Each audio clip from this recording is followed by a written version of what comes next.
princípio, tinha-se que lutar não só contra os elementos, mas também contra os preconceitos. A direção dos balões e, mais tarde, o voo mecânico eram considerados problemas insolúveis. Em Paris, no ano de 1900, Henri Deutsch, magnata do petróleo interessado no desenvolvimento do motor a explosão, instituíram um prêmio para o piloto do primeiro balão dirigível que, partindo dos terrenos do Aeroclube da França, contornasse a Torre Eiffel e voltasse ao ponto de partida em menos de 30 minutos.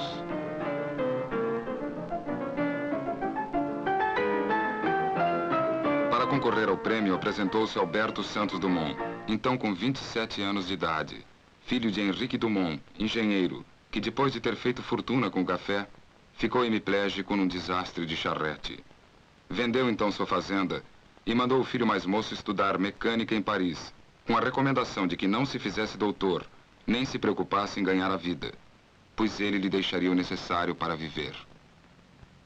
Nessa época, falar em inventar uma máquina voadora seria querer passar por desequilibrado ou visionário. Se o filho de um fazendeiro de café sonhasse em ser aeronauta, cometeria um verdadeiro pecado social. O antigo desejo de voar começara a tornar-se realidade na França no fim do século XVIII, com as primeiras ascensões de balões esféricos mais leves que o ar. Por sua vez, tentando imitar o movimento dos pássaros, os partidários do mais pesado que o ar tinham conhecido sucessivos fracassos.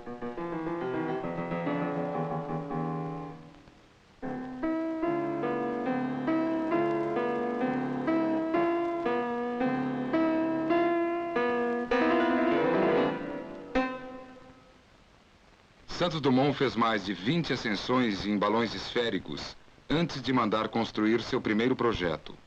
Apesar do espanto dos construtores diante da ideia de fazer um balão de seda japonesa com apenas 100 metros cúbicos, 10 vezes menor do que os que então se fabricavam, o pequeno Brasil demonstrou ser de grande estabilidade e facilmente manejável.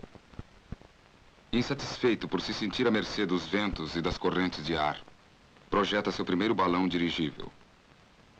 Mais uma vez, os construtores consideraram uma temeridade a ideia de associar um balão alongado cheio de hidrogênio a um pequeno motor a explosão.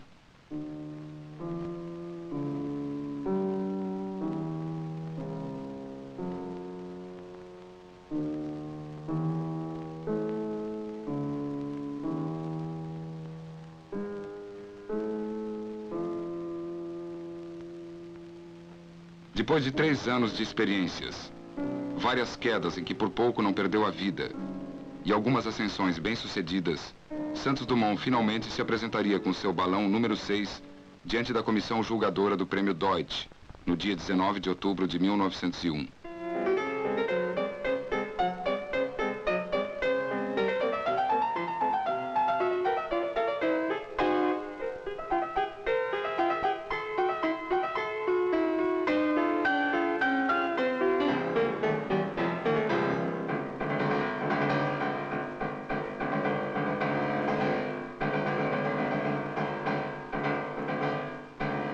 Consagrado pela vitória, torna-se uma figura popular em Paris.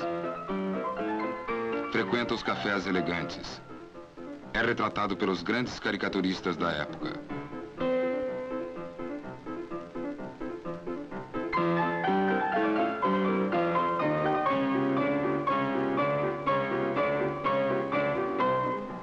Aparece num anúncio de aperitivo entre celebridades como Sarah Bernard e o general André, ministro da guerra.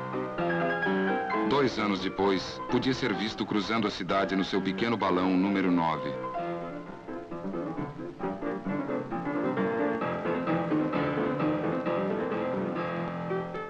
No dia 14 de julho de 1903, evolui sobre as tropas formadas. Quando cheguei de frente ao presidente da República, disparei para o ar 21 tiros de revólver. Em carta ao ministro da Guerra, pus à disposição do governo da República a minha flotilha aérea. Recebe em resposta a carta dizendo: parece que, graças a vós, a navegação aérea deve prestar-se de hoje em diante a aplicações práticas, sobretudo no ponto de vista militar. Nunca fiz mistério de que, na minha opinião, a aeronave encontrará na guerra sua primeira utilização prática. Chamado ao Brasil para a liquidação do inventário de sua mãe, é recebido em triunfo, apesar da decepção geral por ter vindo sem seu balão. A Europa curvou-se ante o Brasil e clamou parabéns em meio tom. Brilhou lá no céu mais uma estrela, apareceu Santos Dumont.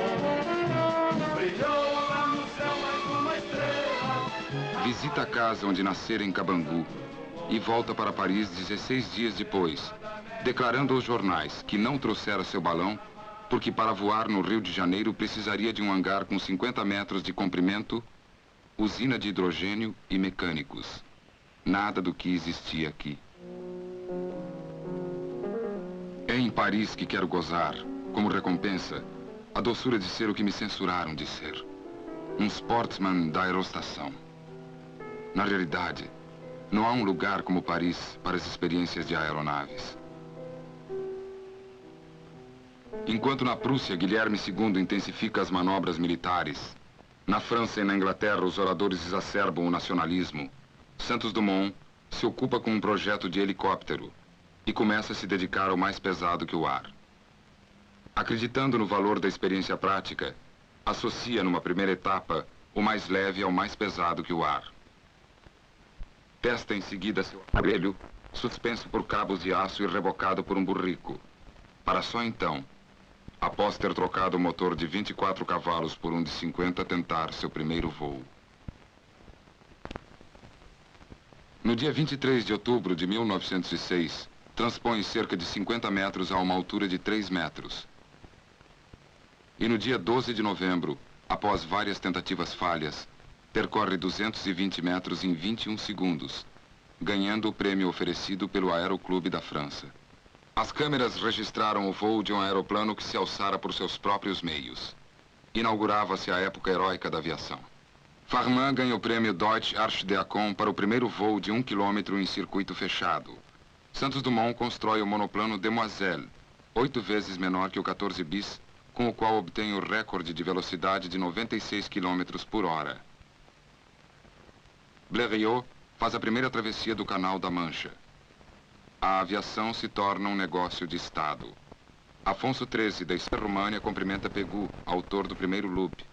Guilherme II acompanha experiências com um hidroavião.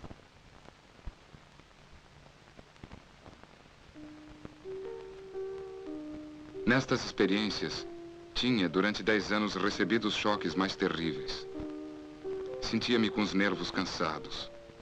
Anunciei a meus amigos a intenção de pôr fim à minha carreira de aeronauta. Santos Dumont arriscara sua vida experimentando pessoalmente seus 12 dirigíveis, 2 balões esféricos e 3 aeroplanos. Agora, mero espectador, retira-se para o Brasil.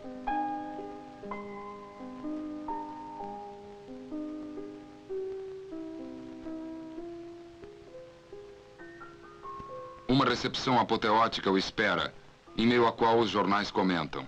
Santos Dumont vem calvo. Da outra vez ele tinha cabelo, que usava repartido no meio. E em agosto de 1914...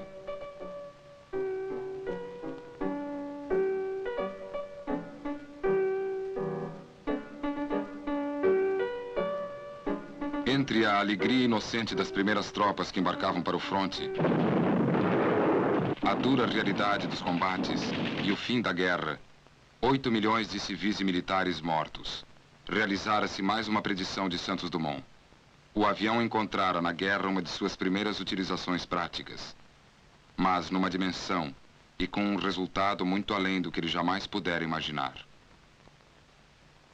Nunca nos veio a ideia que os aeronautas pudessem desempenhar funções destruidoras nos combates.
Em 1918, recebe por doação a casa de Cabangu. Amplia a propriedade e dedica-se por algum tempo à criação de gado. Projeta A Encantada, sua casa de Petrópolis, onde escreve seu segundo livro, O que eu vi, o que nós veremos. Durante minhas horas de intensa alegria e felizes sucessos, só uma saudade me fazia triste. Era a ausência de meu pai. Neste país essencialmente agrícola, ele foi o protótipo do fazendeiro audacioso. Com uma energia tão grande como sua confiança no futuro, desbravou os sertões e cultivou o solo. Em 1922, coloca no túmulo de seus pais uma réplica do monumento erguido em sua homenagem na França. Nos anos 20, viaja seguidamente. Paris, Petrópolis, São Paulo, Cabangu e novamente Paris. Em 1926, escreve ao embaixador do Brasil junto à Sociedade das Nações: estou disposto a oferecer um prêmio de 10.000 francos à melhor obra escrita sobre a questão da interdição dos engenhos aéreos como arma de combate e de bombardeio. De um sanatório na Suíça, escreve a um amigo no Brasil: venho te pedir para pedir ao nosso futuro presidente que mande parar tudo isso e mais homenagens, pois eu ando já há 2 anos doente dos nervos e só peço a Deus uma coisa, é que me deixem em paz. Em maio de 1927, Charles Lindbergh realiza a primeira travessia do Atlântico Norte, num voo sem escalas entre Nova York e Paris. Convidado pelo Aeroclube da França para presidir o banquete em homenagem ao aviador americano, Santos Dumont não pode aceitar devido ao seu estado de saúde. No ano seguinte, são construídos na Alemanha 2 dirigíveis rígidos, com os quais se estabelece uma linha regular de passageiros entre a Europa e as Américas. O mais leve que o ar continuava disputando com o mais pesado que o ar a supremacia da navegação aérea. Até que, em 1937, o incêndio do Hindenburgo abriria o caminho para a afirmação definitiva do avião.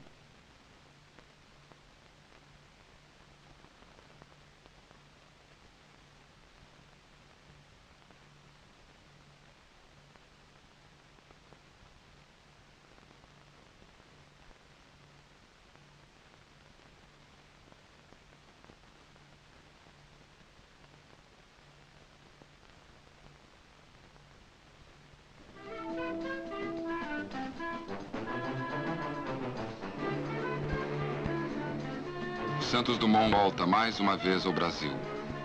Forma-se uma comissão de políticos e intelectuais que partem a bordo de um hidroavião na manhã do dia 3 de dezembro de 1928 para deixar cair sobre o navio uma mensagem de boas-vindas. E mais uma vez, o inesperado.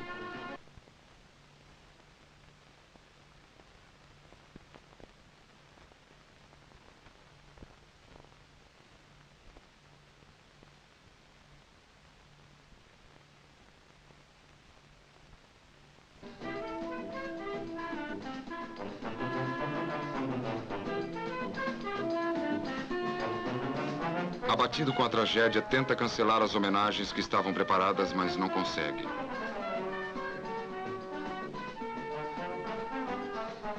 Apresenta seu último invento, um motor para locomoção individual chamado transformador marciano. Acompanha o enterro das vítimas do desastre e retorna a Paris, onde, em 1929, é promovido pelo governo da França ao grau de grande oficial da Legião de Honra. La grande générosité du gouvernement de la République française a voulu encore augmenter mon contentement en m'élevant à la très haute dignité de grand officier de la Légion d'honneur. Hommage vraiment unique dans le monde, car partout sur la terre on respecte, on admire la Légion d'honneur. On dirait qu'elle porte toujours l'empreinte de Napoléon. Partout on l'admire, partout elle grandit le nom de la France. En devenant un de ces hauts dignitaires, je me sens très fier. Merci.